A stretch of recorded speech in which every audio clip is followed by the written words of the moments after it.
Leia comigo Filipenses capítulo 4, do verso 2 ao verso 7. Filipenses 4, do verso 2 ao verso 7. Filipenses capítulo 4, do verso 2 ao verso 7.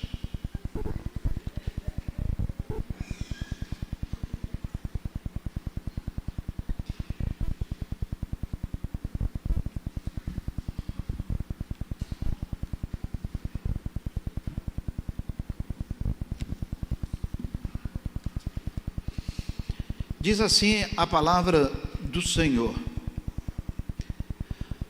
rogo-vos, leia comigo, vamos lá. Rogo-vos a Evódia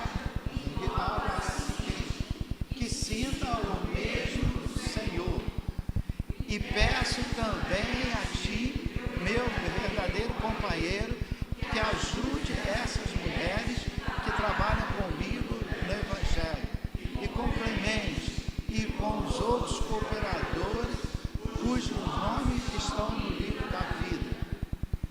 Regozijai-vos sempre no Senhor. Outra vez vos digo, regozijai-vos. Seja a vossa perto está o Senhor. Não andeis em coisa alguma, antes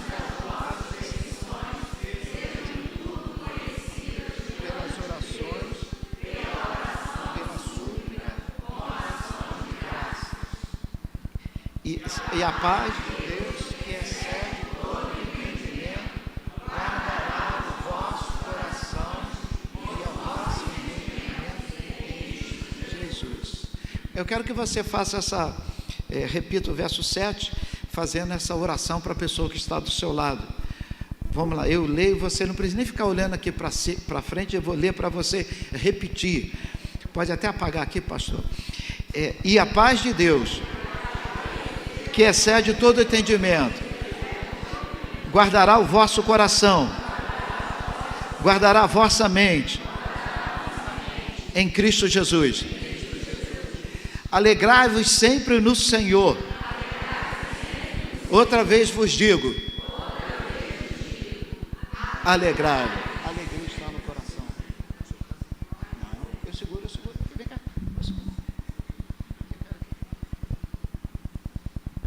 Se você conhece esse louvor, eu quero que você cante comigo.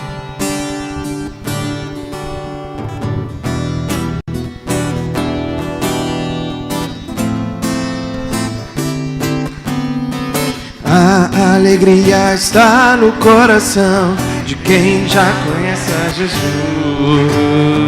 A verdadeira paz só tem aquele que já conhece a Jesus. O sentimento mais precioso que vem do nosso Senhor é o amor que só tem quem já conhece a Jesus. Aleluia,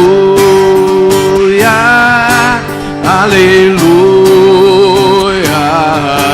aleluia, aleluia. O sentimento mais precioso que vem do nosso Senhor é o amor que só tem quem já conhece a Jesus. É o amor que só tem quem já conhece a Jesus. É o amor que só tem quem já conhece a Jesus. Obrigado, Deus abençoe. Essa música é dos anos 80 e na época algumas igrejas batistas não tinham essa compreensão que nós temos, que é essa liberdade de louvar. Achava-se para proteger a igreja só podia ser música do cantor cristão, e éramos proibidos de louvar ao Senhor e éramos tolhidos. Mas antigamente era na mocidade, na reunião da mocidade, que era chamado, né, de juventude, nós cantávamos sem nenhum problema. Mas essa música, ela remete a Filipenses, capítulo 4. Alegria, irmãos, é algo que vem de dentro para fora. Você não pode ser alegre, dizer assim, eu sou alegre, e botar um sorriso nos lábios, dizer eu estou alegre. Se você está falando que está alegre com um sorriso nos lábios, vai ser nítido descobrir que a sua felicidade não é verdadeira. Eu não sei se você já viu pessoas tentando sorrir de maneira falsa, que não é uma alegria verdadeira, aquele sorriso meio amarelado, né? Amarelado no sentido de ser um sorriso triste. E uma pessoa perguntou a uma mulher assim, você é feliz no seu casamento? E a mulher disse o seguinte, eu só posso garantir que o meu marido me ama. Então, se você tem alguma dúvida, pergunte a ele. E o que essa mulher estava garantindo é que a certeza que o marido a amava a tornava uma mulher feliz em relação ao casamento. Então, a resposta, sim, eu sou feliz no casamento porque eu tenho certeza que o meu marido me ama. Se eu sei que o meu marido me ama, a resposta é, eu sou feliz no meu casamento. Você sabe aonde eu quero chegar nessa manhã com essa minha palavra? Eu não criei nenhum mecanismo, para fazer com que você saísse daqui sorrindo ou alegre.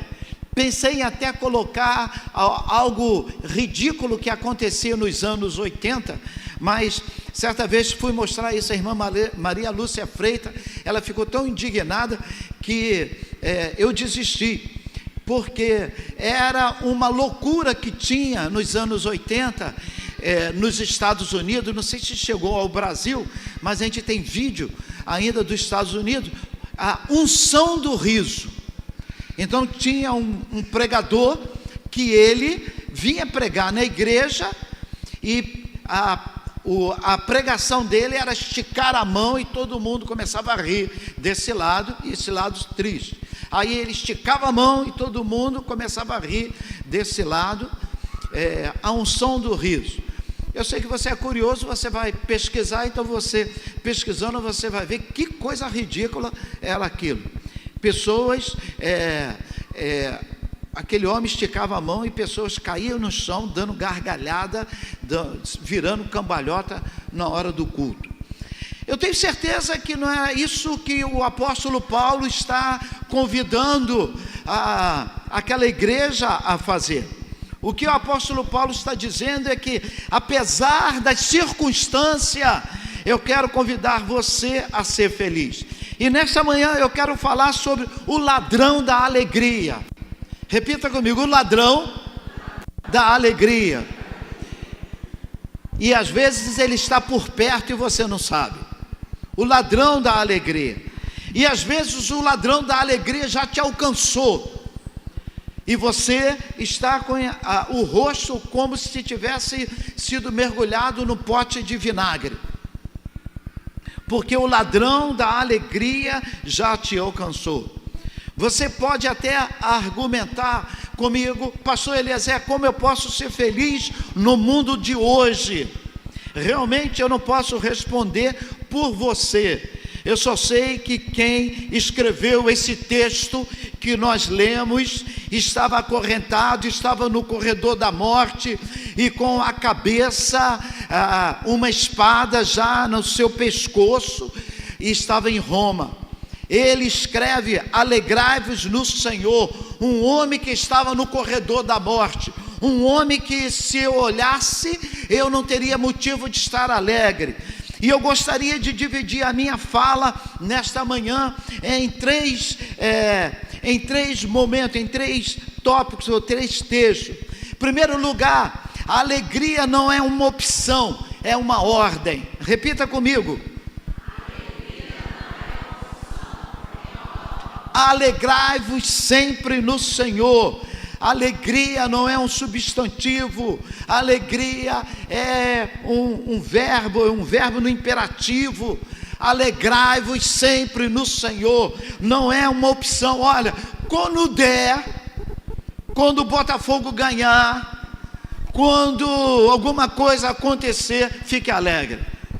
Se depender do Botafogo, você está triste, está frito. Então, ou seja, alegrai-vos no Senhor não é uma opção, é uma ordem. Então você não tem saída. Você e eu, de acordo com a Bíblia, nós não podemos estarmos tristes. Pastor, mas quando o meu filho está com um problema, e quando nós sabemos de uma desgraça na família, como eu vou agir? A Bíblia diz que esse sentimento vai até te acompanhar. Eu vou até me entristecer contigo, eu vou até chorar. Mas a Bíblia também declara que o choro pode durar uma noite, mas a alegria virá. Talvez não, virá. Então a alegria vai chegar. Então, ou seja, eu preciso entender que o que eu necessito é estar alegre. E de acordo com o texto, não estar alegre é pecado. Não estar alegre é pecado? Sim, não estar alegre é pecado, porque eu vou estar em desobediência. Se a Bíblia me manda alegrai-vos no Senhor, é uma ordem. E se eu não estou vivendo alegre, eu estou vivendo em pecado, e o pecado da desobediência da palavra de Deus. O apóstolo Paulo fala: alegrai-vos sempre. Você talvez tenha problema com a sua esposa, você talvez tenha problema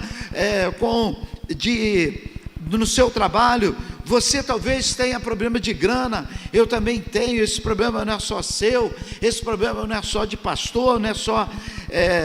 você talvez tenha problema que te faça perder a alegria, incerteza do futuro. A Bruna, o Felipe, com uma linda criança, uma criança maravilhosa, linda desse jeito. Então agora, com esse futuro tenebroso, era para chorar, mas maior é Deus, o Deus que deu, o Deus que permitiu que eles tivessem essa criança. A Bíblia diz que os filhos são herança de Deus. Então o Senhor vai prover saúde à família, para que essa criança seja cercada, seja envolvida numa atmosfera de muito amor. Você pode até ficar doente, mas o Senhor está dizendo: alegrai-vos no Senhor. Quando Paulo fala sobre alegrai-vos, ele está dizendo que não é circunstancial. Ele está dizendo que você não tem opção. Não é só quando sai o seu pagamento, não é só quando você recebe uma boa notícia. E eu quero convidar você a ser feliz com a felicidade dos outros, a ser feliz com a Bruna, que está apresentando aqui o seu neném. Ser feliz com aqueles que são felizes, aqueles que tiveram boas notícias, aqueles que conseguiram vencer, com esse grupo que foi ontem em Realengo e voltou, e o grupo voltou tão feliz. Se alegre, mesmo você que não foi, e você possa estar dizendo: eu participei do relógio de oração, eu contribuí também de alguma maneira para que isso acontecesse, e que você possa estar feliz. Por que você está feliz? Porque está tudo bem? Por que você está feliz nesta manhã, se você está feliz?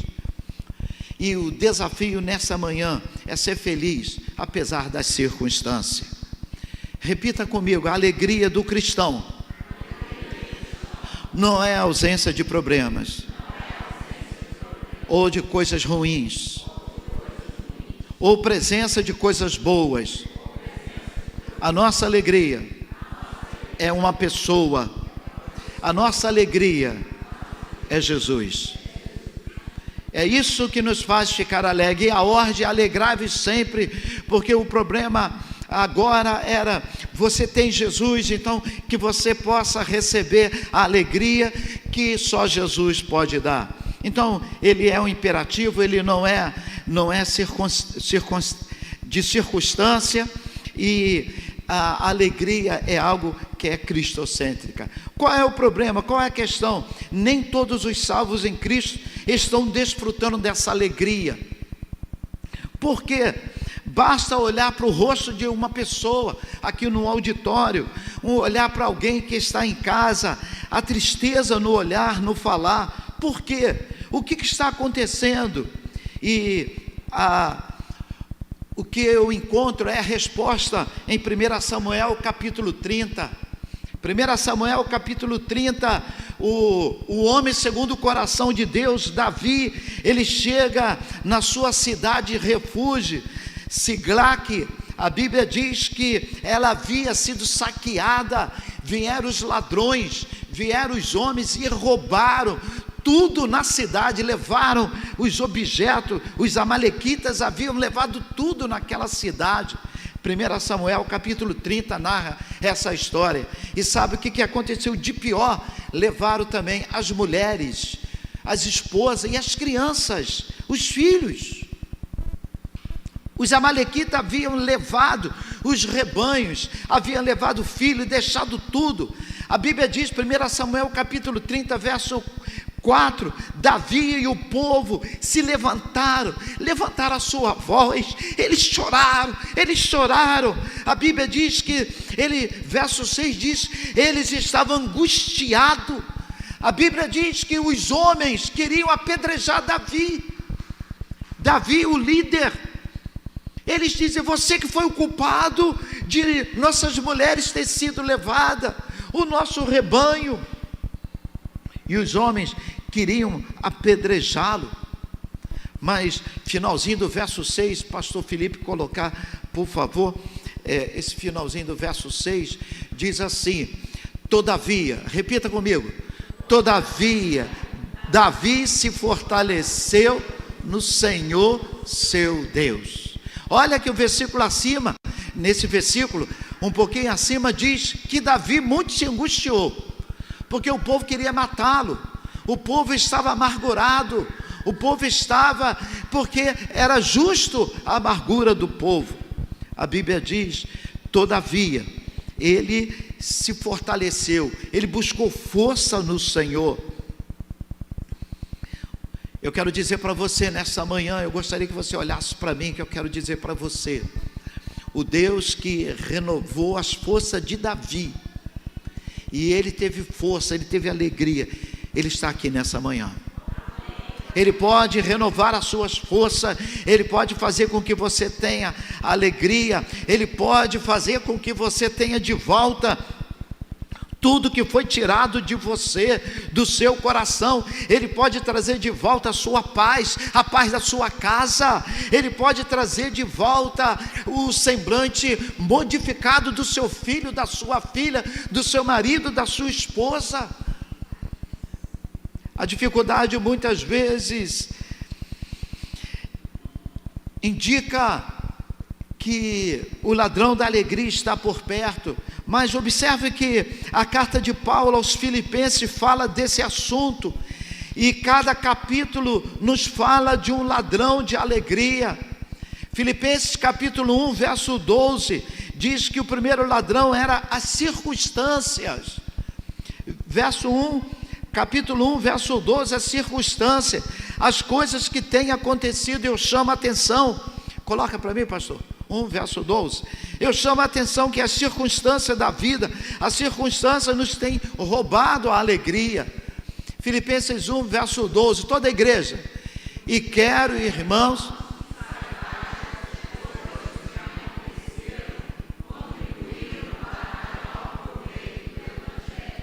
ele está dizendo que tudo que aconteceu, que as circunstâncias que aconteceram,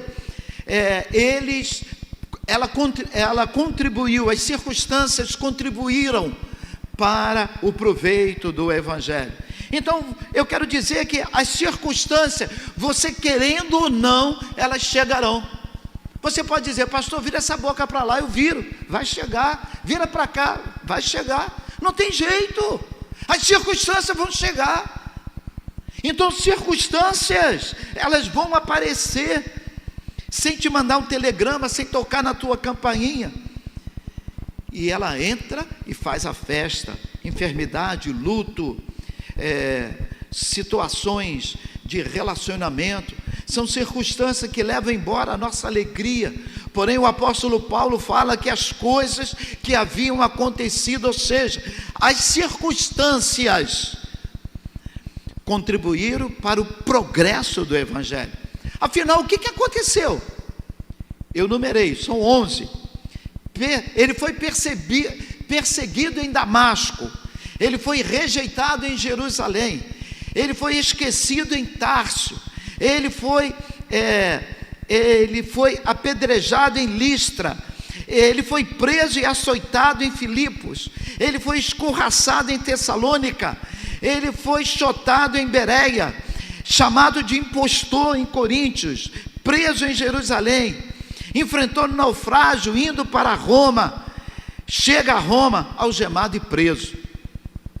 Esse homem diz assim, que as circunstâncias contribuíram para a expansão do Evangelho.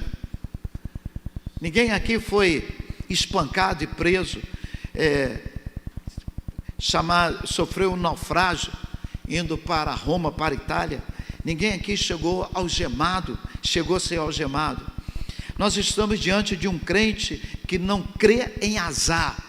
Nós estamos diante de um crente que não crê em má sorte, de um crente que não tem medo de sexta-feira 13, que não tem medo de olho gordo. Irmãos, fazendo a agenda da igreja, nós botamos uma atividade para o dia 13, e alguém me falou assim: líderes, um líder meu falou assim: pastor, o senhor sabe que dia é esse dia 13? É uma sexta-feira, vai fazer mesmo assim? Meu Deus do céu, é uma sexta-feira, vai fazer mesmo assim? Pode, nós vamos fazer, mas cada um vai trazer uma ferradura de cavalo. Aí o problema acabou. Só brincando, irmãos. Então, ou seja, eu estou diante de um Paulo que não crê nessas coisas. A Bíblia diz que ele glorificava, porque ele havia evangelizado, quando estava preso, toda a guarda pretoriana. E a guarda era a elite do imperador, e ele ele escreveu a carta aos Efésios, a carta aos Filipenses, a carta aos Colossenses, a carta ao Filemon, o escravo. Então imagina se Paulo não tivesse sido preso, não teríamos essas cartas. E às vezes achamos que é o final, que fomos esquecidos, que é o final da vida.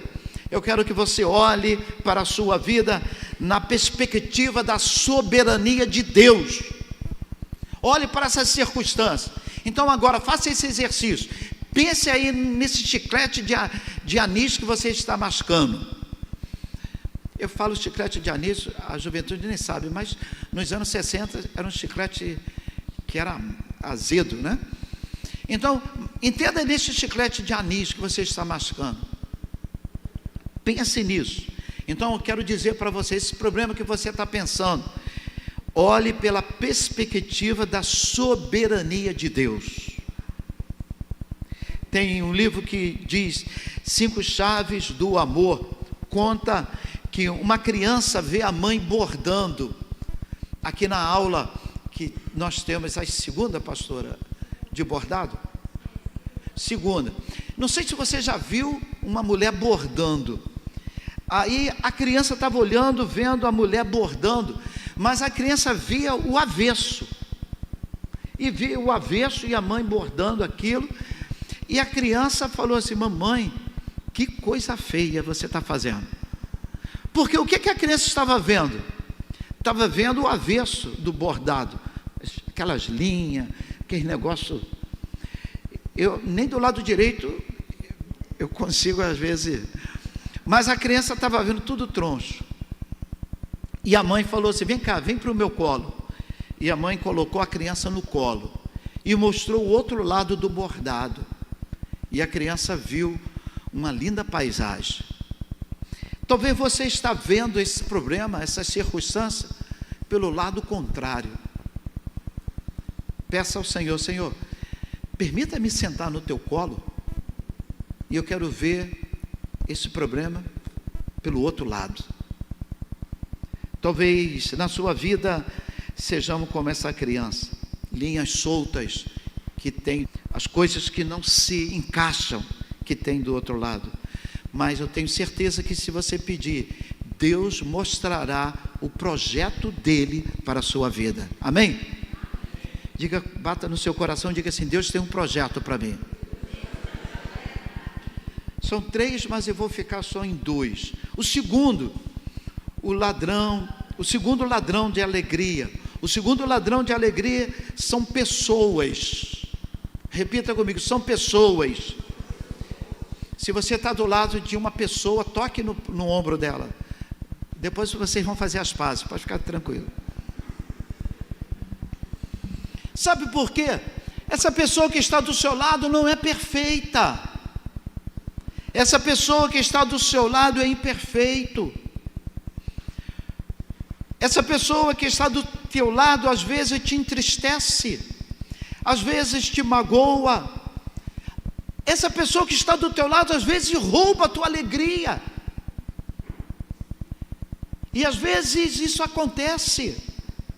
Por isso é impossível ter alegria sem ter o exercício do perdão. Nós não somos perfeitos, nossos filhos não são perfeitos, nossos pais não foram e não são perfeitos, nossa igreja não é perfeita, o seu pastor, os seus pastores não são perfeitos. Por isso que nós precisamos perdoar uns aos outros. Sem perdão não há saúde, irmãos. Sem perdão não há saúde emocional, sem perdão não há saúde espiritual. Está ali a nossa psicóloga aqui. Então sem perdão não há saúde emocional, não há saúde. Se não há saúde emocional, não haverá saúde espiritual. Então é necessário, é tão sério que Jesus afirma que se vocês não perdoarem, vocês não poderão orar. Jesus disse: se eu não perdoar, a minha oração vai estar impedida. Impedida a minha oração. Ah, Deus vai botar uma mordaça na minha boca? Não, eu vou falar umas palavras, o Espírito Santo não vai atuar. Então eu preciso, sem perdão, você não pode trazer a sua oferta no altar. A Bíblia diz: olha, antes de dar a sua oferta, se você está com litígio, vai e se conserte com teu irmão, peça perdão ao teu irmão. Sem perdão você não pode ser perdoado. Jesus disse: assim como você perdoa, o Pai vai te perdoar. Se você perdoa pouco, haverá pouco perdão para você. Então o segundo ladrão da alegria são pessoas. Ah, mas eu tenho uma pessoa tão imperfeita do meu lado. Sim, você é também. Se você olhar no espelho, você vai ver uma pessoa imperfeita diante de você. Mas nós temos perdão.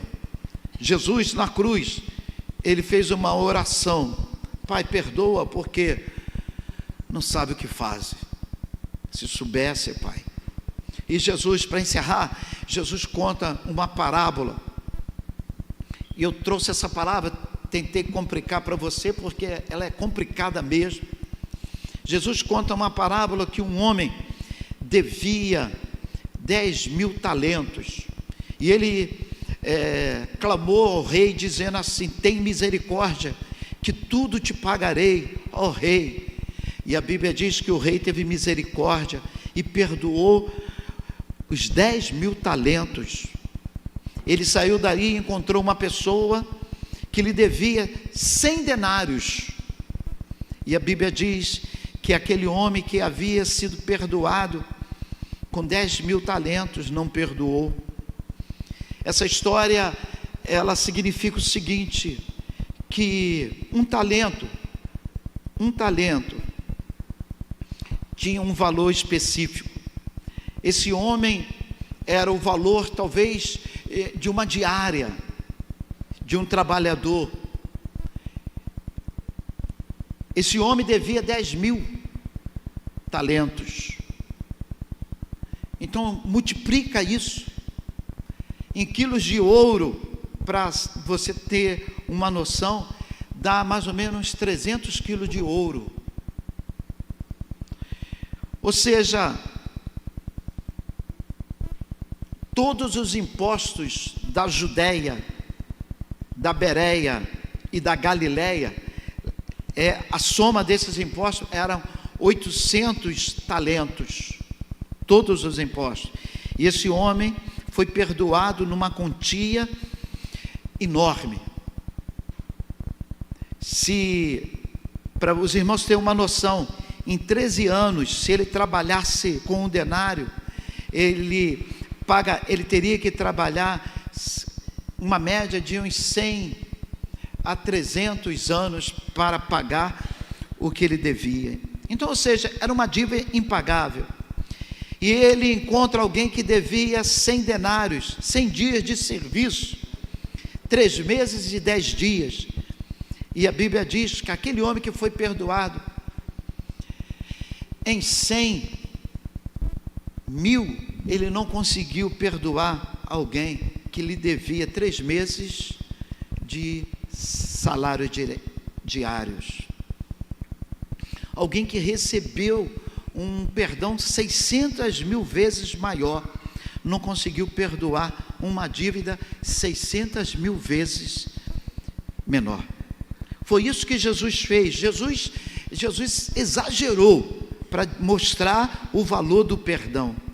Nós tínhamos uma dívida impagável, e foi isso que Jesus fez na cruz. Ele nos perdoou. A igreja de Filipe era maravilhosa, ajudou Paulo quando estava na Judéia, ela ajudou os crentes de Roma, lembra? Ajudou os pobres de Roma, da Judéia. Mas só que a igreja era uma bênção do portão para fora. É como a igreja de Laranjeira, vai para Realengo, que bênção, mas aqui dentro o couro come. Então a igreja de Filipe era assim. Ou seja, as mulheres da igreja estavam em pé de guerra. Paulo fala, rogo a Evodia, rogo a Sítique. Ou seja, no dia em que Evodia estava à frente do bazar, a Sítique não aparecia. No dia que a Sítique estava lá na cantina da igreja, a Evódia não passava nem perto da igreja, e se fosse lá, comia alguma coisa para dizer, a Sítique, deve ser, uma das duas, ela está vendendo coisa estragada lá na cantina. Então Paulo está dizendo, eu rogo a Evodia, eu rogo a Sítique, eu estou dizendo que haja perdão. A igreja era uma bênção do lado de fora, mas de dentro era terrível. E Paulo está trabalhando isso. E eu quero encerrar aqui, deixando aí uma água na boca para você, que o terceiro ladrão da alegria, Filipenses 3,19, preocupação com o dinheiro. Fique de pé, nós não vamos falar sobre isso, já são 12:30. Coloca para mim, só quero que você leia comigo.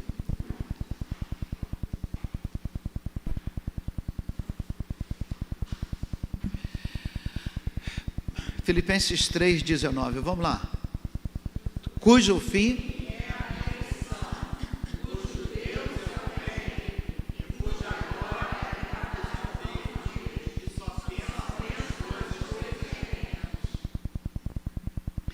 terceiro ladrão da alegria é a preocupação com o dinheiro.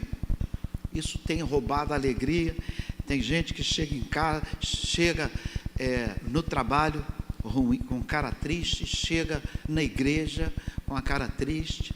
Preocupação com o dinheiro.